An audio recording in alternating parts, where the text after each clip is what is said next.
When Islandwide Express first brought you a video recorded in this format, you indicated that you liked it and wanted us to create more content like this, so here goes. This is an update on the big 3 online retailers who are locked in a heated battle. In this video, we will cover 1. Which online retailer just launched a lawsuit on its closest competitor? 2. Which online retailer is getting help from the US government and how? 3. Which US-based online retailer is in 3rd place and fighting to keep up with its Chinese counterparts? Last, we will inform you how this impacts you, the consumer, and what is in it for you.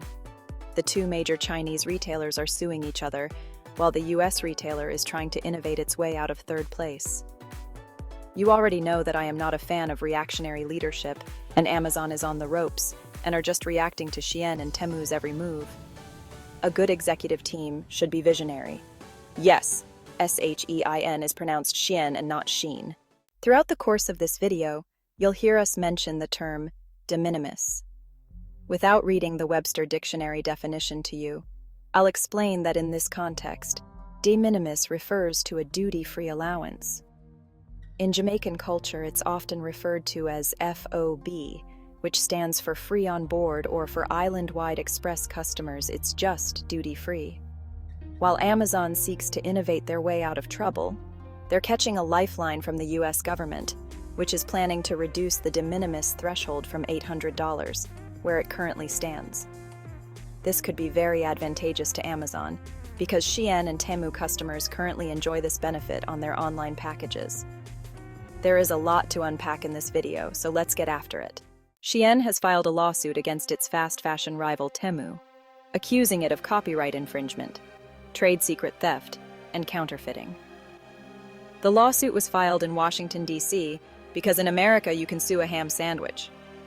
The lawsuit alleges that Temu orchestrated a coordinated scheme to steal Shein's intellectual property, including designs and trade secrets, and encouraged sellers on its platform to produce knockoff versions of Shein's products.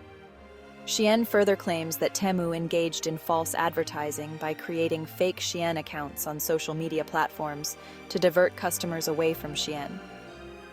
This lawsuit is part of an ongoing legal battle between the 2 companies. It is our opinion that when retailers compete, the customers win, so this can be a plus for Islandwide Express customers too.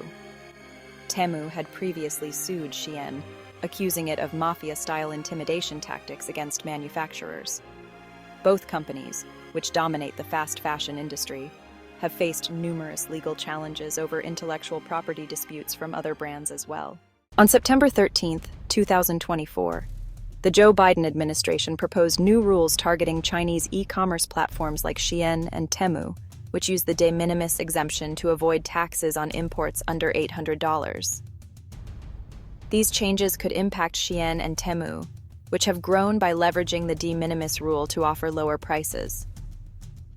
The surge in shipments, from 636.7 million in 2020 to 1 billion in 2023, has fueled what the administration calls unfair competition.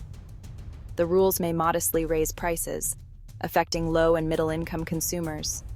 Although the proposal bypasses Congress, it aims to push for de minimis reform legislation by the end of 2024.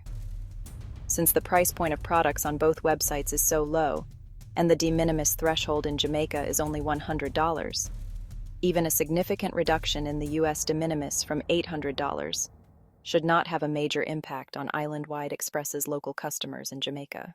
In addition to catching a break from the US lawmakers, Amazon is making a strategic move into the low-cost, unbranded goods market. This is significant, especially as it targets platforms like Temu and Shein, which have grown by offering cheaper alternatives to branded products. For third-party sellers, this shift could create new challenges. As Amazon starts promoting cheaper, unbranded products on its platform, it risks undermining established sellers who have invested in building brand identity, quality, and intellectual property protection. For sellers, this could mean competing directly with knockoff products on the same platform where you've worked hard to establish your presence. Amazon funneling traffic to these low-cost alternatives might erode trust in the brand value that many sellers have built. What impact will this have on the current products on Amazon?